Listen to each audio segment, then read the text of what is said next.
Right on. Well, good morning and good evening, everyone. Welcome to the Navazon webinar series. Thank you for joining in. My name is Patrick Oda. I'm an account manager and the digital content manager at Navazon. Today, we have a webinar for you.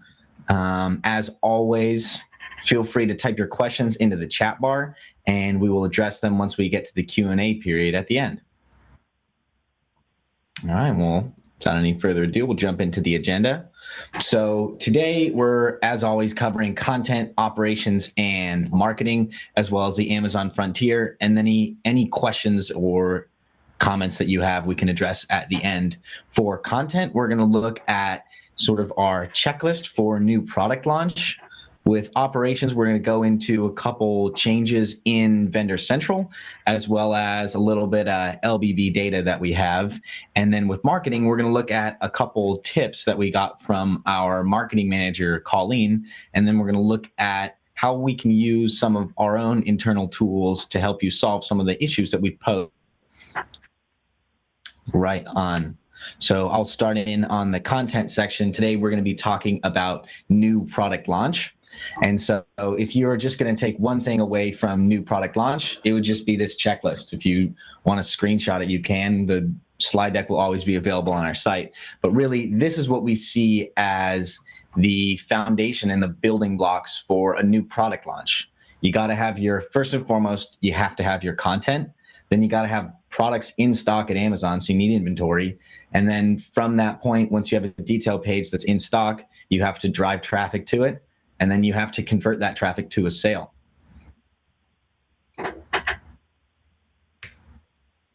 So in terms of content, you really have to teach customers and Amazon about your products. So you've got to use your content to both teach your customers what your product is and why it will benefit them, but you also need to use your content to teach Amazon's algorithm what your product is. So you got to make sure you are using keyword-rich titles and bullets to describe your benefits and features of the product. And then for back-end keywords, you can use sources like Amazon Retail Analytics, ARA, or Amazon Advertising to find these high-value keywords that you need to include in your content. And then for images, you want to make sure you're using high-resolution images that are hover to zoom enabled. So that's anytime an image is larger than 1,000 by 1,000 pixels. It will be hover to zoom, and that's what Amazon recommends. And then using A+ content to optimize your pages for mobile and to cross-link products. So when you have an A+ page on your product and the customer views it on their phone using the Amazon mobile app, that is the first bit of content they're going to see. They're going to see the title, they're going to see the images, and then they're going to see the A+ content long before they even see the bullet points or the description. So it's important to add A+ content before you get your new products set up. And then video, which is really the only way that you can give the customer any sort of real world context on your product. And it's important with these, like with the very first part of your new product setup, to start as early as you can. So there will inevitably be issues that pop up when you're loading products to Amazon. So it's good when you're launching your products to get everything set up far in advance of your actual launch date, so you have time to go through, create variations, update images, update your A+, add video to make sure that everything looks good before your products actually go live.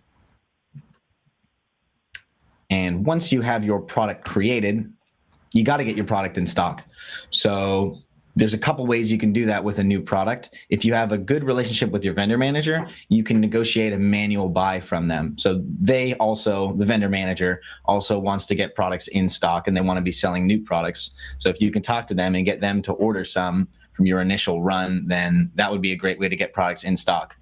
That is a luxury that not everyone has access to. So the other ways that you can get products in stock right when you launch is utilizing the Born to Run program, otherwise called vendor initiated orders, where you can get on a quantity and they will order it from you. And then usually you have around, I think, 10 to sell through that inventory, or Amazon will either return it or charge you 25% of the unsold units. And then the other two ways that you can do it are by adding a dropship offer and adding dropship inventory on the new product, which is even important if you are doing things like negotiating a manual buy or utilizing Born to Run. By adding a backup dropship offer, you'll be able to avoid any out of stocks that happen while the product is ramping. And then the last thing you can do, if you don't have access to any of those methods, you can try to force a purchase order with a customer order. So if you order product, Amazon is going to have to order, like if you order product as a customer, Amazon's going to have to place a purchase order to the vendor in order to get that product in stock and sell through. And so once you have inventory on your products, you have all the content that you need, you can then start boosting traffic to your new detail pages. So Amazon advertising has 3 different types of ways that you can get traffic to your products, whether you want to be keyword targeting or targeting specific products, or targeting interests and going after competitors both on and off the Amazon platform. And once you have customers on your detail page, you got to make sure that you're actually converting that to a sale. So getting as many customer reviews as you can. And if you don't have customer reviews, using a promotion like a vendor-powered coupon, a lightning deal, or a best deal to try to give a customer a strong call to action. So if you don't have customer reviews right off the bat, you can enroll in Amazon's Vine program, or you can try to get friends and family to purchase a product and write a review. But it's really important, especially when ramping new, that you get customer reviews right away. So yeah, the key takeaways that we have for content is start early to ensure that your detail pages are flawless and they're ready to go before your launch date. And then leverage Amazon programs like Vine or direct fulfillment, dropship, or Born to Run to get products in stock. And then set aside a budget for your new product launches so that you can drive traffic to them with Amazon advertising, or you can run a promotion to try to encourage purchases and customer reviews. Cool. So Dave has a few operational updates for us today. Okay, so the very first thing that we wanted to show you was a change to Vendor Central. So this change happened about a week ago or so. On a Friday, actually, it ended up rolling out, and then we ended up noticing it starting over the weekend, and then also on Monday, of course, because it impacted some ordering. So the change that I want to point out here, Patrick, if you hit the next button, a box should pop up. Yeah, so right here, it's changing. It changed over here where it's added a new section here, which is fixed products. You might have seen this earlier because it was beta testing in some vendor accounts. And then also the edit detail section has changed a little bit too. So how you get to this page here is if you go to a Vendor Central account, you'll go to items, and then under items, it'll be edit products. And then this is normally where you would go and you would edit your catalog if you're doing them one by one, or if you're even doing them in bulk with downloading the spreadsheet here. So they've added this section here. And then Patrick, if you go to the next slide. Okay, if you go into any one of these products here and you go to edit this, and this is just an example that I'm showing you, but within here, basically they've changed this section here to make it a little bit newer. It actually looks nicer in my opinion than the old version, but you'll see here if you hit the next button again, Patrick. Okay, and then hit it one more time. So this section here that got highlighted, basically you can see here what has changed. So it's got the same blanks that you're used to seeing, where it's got a blank with what the values are that you fill in. But then Amazon has now added basically what they're using for a field. So within that section, look at the generic keyword section, you can see we've got our field in there, and Amazon is using that, which is what's shown above it. And then if you look at the next one there where it's got color, you can actually see that our field is blank, and Amazon is using the value white as color for this product, even though it's a food product, as an example here. Now, what we ended up finding, if you go to the next slide, Patrick, when we saw this on Monday anyway, a lot of these fields that are normally filled in for ours was actually blank. And so this is where the problem ended up coming up. So you can see here, if you go and try and start filling out these fields, even the ones that you see as being blank, you'll be alerted to all the errors. So it can take a little bit of time to update, but it did impact some of our ordering. So what we did anyway on Monday for our clients that alerted us to the ordering problem is we went in and filled out all these that were required that had ordering issues. Some of the issues that we were seeing was like SKUs were changing, UPCs were changing. Uh, Sorry, someone's got music going. Things like that were changing anyway. And so we went in there and we fixed those issues. But if you go through all your catalog, you're going to notice that a lot of this is missing. And you can either try and fill it in like this one off, or you can try and fill it in bulk. If you hit the next one, Patrick should go to the downloads. So you can download a spreadsheet of all the products that you want to fix. And you can go through and you can just fix every single one of those. It'll look like a NIST template, and you can just fill in all the blanks that Amazon's now requiring on this field. So that's a way to do it in bulk. It will take you probably a pretty long time if you're trying to fill those in bulk. Or you can just go and fix the ones that are definitely errors. Again, as you can see, Amazon is using some of the values there. Like in this example, they're using the inches. So they're using what we originally have in, but for some reason ours disappeared within the field.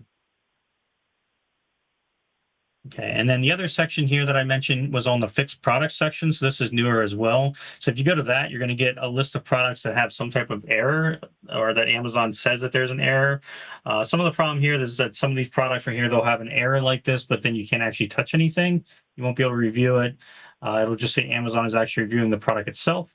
You can see here on the highlight, though, that you can fix some of those. Some of those, it'll come up as a little box here that says Quick Fix, and you can click on that, and then Amazon will give you what the error is and what you need to fix. So Patrick, if you go to the next slide. So this is an example here, one of the ones that say Quick Fix. So basically, it's got the ASIN here, and then it's got the attribute, and it says what our submission is, which for this one right here, it's showing as blank. And then it shows what the Amazon suggested values are over to the right. So on the Amazon suggested values here, you can see it wants us to update the brand name, and it wants to update the manufacturer as well. So you can either, you hit the button again, Patrick, it'll highlight. And so you can either choose two things here. You can either choose this, which it'll fill in and it'll accept the values that Amazon has, or you can dispute it. If you dispute it here and you say, no, this is wrong, it'll actually tell you, at least in every single example I've seen so far, it'll tell you to open a case to Vendor Central, and it'll say submit a case to get these updated. So that's basically how Amazon is doing that going forward on these. And as of right now, it doesn't seem to be blocking anything if this is different. So even though it has fixed ASINs for all these, and a bunch of these are errored out, it's currently not blocking any ordering for these things, such as like brand name or manufacturer. Because again, Amazon is, if you look at the original ASINs, like this one in particular, look at that ASIN, it actually is using the Amazon examples because ours are blank, or the Amazon values. Now, within this section here, one thing that we also did notice is that, so as everyone's aware from our past presentations, we've done the pesticide review. That did take effect earlier this month. So if you didn't have that filled out, it would have blocked some of your ASINs if it was missing. If you don't have that filled out and your product is a pesticide or could be confused as a pesticide, definitely go and fill that out as soon as you can.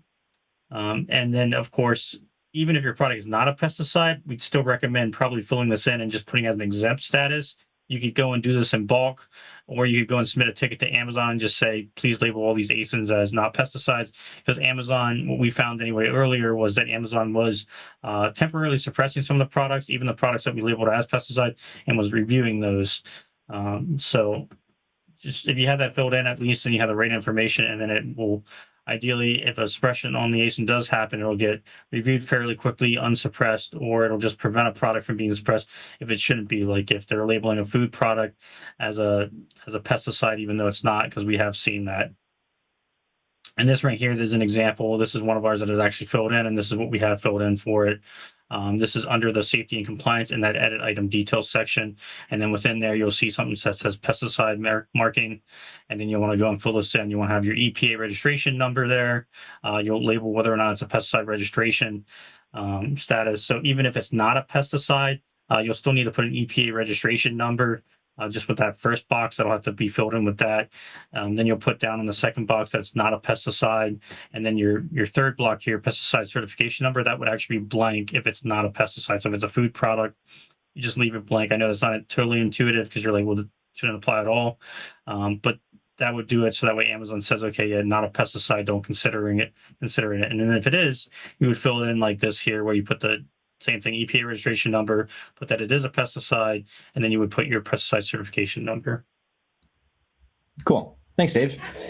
And then today I wanted to talk a little bit about lost buy box. I know that we covered it last month, and we have been talking about it, but it is a big issue, and it's something that I think every vendor on Amazon could focus on a little bit. So why is lost buy box an issue? And it's because 82% of sales occur on that featured offer or on the buy box winning offer. And Amazon's ordering system is driven primarily by vendor demand and not third-party sales, meaning that if you're not getting the sale, it's not going to have Amazon place purchase orders because you're not going to be selling through your inventory. Another reason is that LBB and ordered product sales are important metrics for your vendor manager. So if your ordered product sales are declining and your lost buy box is increasing, it's not going to make them very happy for the next time that you speak with them. But essentially, less customer sales is going to equal less Amazon orders and less revenue in your pocket. So LBB, although it may seem like a surface issue, actually will trickle down to a revenue issue later on if you leave it unattended. So it's important that you monitor your lost buy box metrics, which is something that we can do in our WBR, but it allows you to catch spikes like we see in period 7 here as they occur instead of letting them slowly eat away at your sales over time. One of the things that we can do with lost buy box is utilize third-party data to actually drive action. So the first thing you see, okay, we're just losing the buy box, but what can we do to affect that? This is an example of a pair of socks where up here the buy box winning offer is selling at $35 and Amazon's offer is selling at $36. So the price difference there is $1. So if you run a price discount, you will be able to, if you run a price discount of at least $1.01, you would be able to beat the buy box winning offer in price and be more competitive for the buy box and win that buy box back. You also need to consider other factors like how many sellers you have on your detail page and what their pricing has been historically, so that you can make sure that when you run the pricing discount, you'll actually be beating them on price. But that is an example of how this type of strategy works. And it's something where this is an example of us doing it one by one, looking at a single detail page, but it's something that you can and may need to do at scale. So what does that look like at scale? So in one of the accounts where we ran this type of strategy, in 2019, where we were not running it, their lost buy box was 8%. And in 2020, we reduced their lost buy box to 4.2%. And that reduced their lost sales due to lost buy box from 503,000 in 2019 to 286,000 in 2020. So you can see just by going through this process and taking action, we were able to capture lost sales and reduce our lost buy box. So a couple key takeaways from operations is make sure that your pesticide compliance docs or that pesticide compliance section of each product is filled out. And then routinely check your fixed product section of your catalog. That way you can catch anything that is missing information in your catalog or anything that may potentially cause a stoppage in ordering. And then a couple things that LBB can actually cause a loss in revenue, and LBB might alert you to updates in your competitive environment, and data can then be used to help you reclaim the buy box and capture lost sales. Cool. And for marketing updates today, there are a few announcements. Advertising is now available in the Netherlands, and you can start advertising in the Netherlands using Amazon Advertising. Another update there is to update your sponsored brand callouts. So if you are running specific holiday callouts like stocking stuffer ads or Christmas ads or any holiday themed ads, you want to make sure that you swap out your sponsored brand messaging for something more applicable to the time period. The other thing in there is with advertising, you always got to make sure you're monitoring detail pages and checking inventory levels to avoid unwanted spend or driving traffic to detail pages that are not retail ready. And then you should be leveraging creatives to increase the performance of your ads. So our marketing manager put this together. This e-commerce 2021. So anytime you're advertising, you want to focus in on these 6 areas, both before and during your advertising campaigns, because an error in any of these areas can result in a poor performing ad that will generate high spend with low sales. And it's important that you continually check the status of these items because issues can arise at any time. So the first thing in there is you got to have the buy box. Otherwise, you'll be advertising for someone else's sale.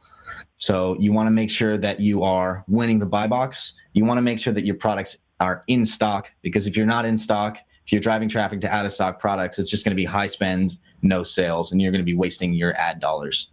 The other thing is you want to have a descriptive title, because that not only does it teach Amazon's A9 search algorithm about your product, but it also teaches and entices the customers in search. You want to make sure that you have at least a 3.5+ star rating and some customer reviews on your detail pages before you start advertising on them. And then with images, Amazon's recommending that you have 5 high-resolution images so that you can teach the customers about your product.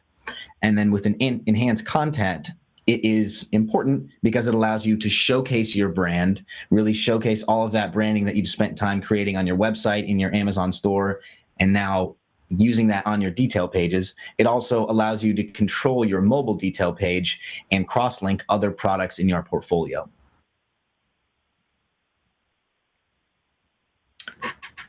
So a couple tips that we have right now to improve your sponsored brand ads are to use images to catch the customer's eye and control mobile search. So when you're using a sponsored brand ad, there's an ability for you to add custom images to it. And when you do that, when the image or when the advertisement displays on mobile, it takes up more than half the screen. So it's a really good way to catch the customer's eye. Another way to improve your sponsored brand ads is make sure that you're advertising on in-stock products, right? Because out-of-stock products can really reduce the effectiveness of your ad. Another one is to cater your messaging to your target demographic. So in this example up top, the mom's wish list, soft, comfy, water-resistant boots, this brand knows that their target demographic is mothers or middle-aged women. So they are really targeting that with the messaging that they're using.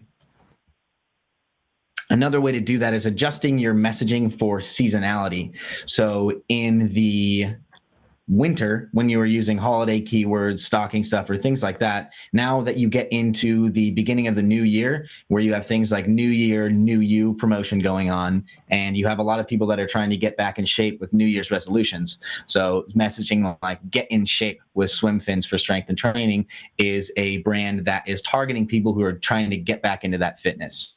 This type of seasonal messaging happens all year round. You have back to school messaging, any type of holidays, those sorts of things that you can use to adjust your messaging on your advertisements. And then if you're driving traffic to your store, you got to ensure that your products are included in your store, or else you won't be able to get the ad set up. So if this sponsored brand ad, for example, was driving to the Finis store, you would need to make sure that each one of these products is in the store so that you can get the ad to run. Another thing on here is to get smarter by testing. So you can actually A/B test the ad components of your sponsored brand ads. And Amazon advertising gives you the data that you need to run really clean tests. So you can improve the performance of your ad by running specific tests that will then drive your future actions. It's important to be intentional, and some companies do not use ad creatives in their sponsored brand ads. And by using creatives, you have a leg up on your competition. But in order to push that step further, you can test different creatives to see what is converting the best. So the 3 things that you can test in your sponsored brand ads are labeled over on the right side. One, you can test your sponsored brand tagline.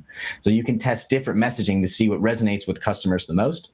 You can do the same thing for the custom images that you supply for the mobile version of the ad. And then you can also test the specific set of products that you use within your sponsored ad. And then as you're running those in tandem, you can use the sales data, the advertising cost of sales, the click-through rate, and your conversion rate to help you determine which one of these items was the winner, which one of these images made our sales grow, which one of these products increased our click-through rate and increased our sales attributed to the ad. Another thing that you can do is advertise your brand globally. So one thing that Amazon allows you to do is be 24 days, 365 days a year, 360 degrees around the globe. So at any moment, customers can be searching for your products all around the world. So it's important that you have consistent branding and consistent messaging for them when they're finding your products online. So you can use Amazon advertising to help you grow your brand globally and interface with this customer set around the world. Brand exposure is powerful, and in this case, it's highly targeted. So you're going after customers who are already in the process of buying something. And the global markets can be a chance for you to get customers acquainted with your brand and your total portfolio of products. There are some significant hurdles. So without translations, it can be difficult to know whether your content is good or not. So you do want to make sure, if you are driving a lot of traffic to your products, that you check the detail pages and make sure that they at least make sense. And then you're able to use Amazon's search term report and the advertising portal to leverage some of Amazon's AI to generate keywords for you, even outside of your own language. So they will still be able to generate keywords on your products, whether it's in Spain or France or Germany or the Netherlands.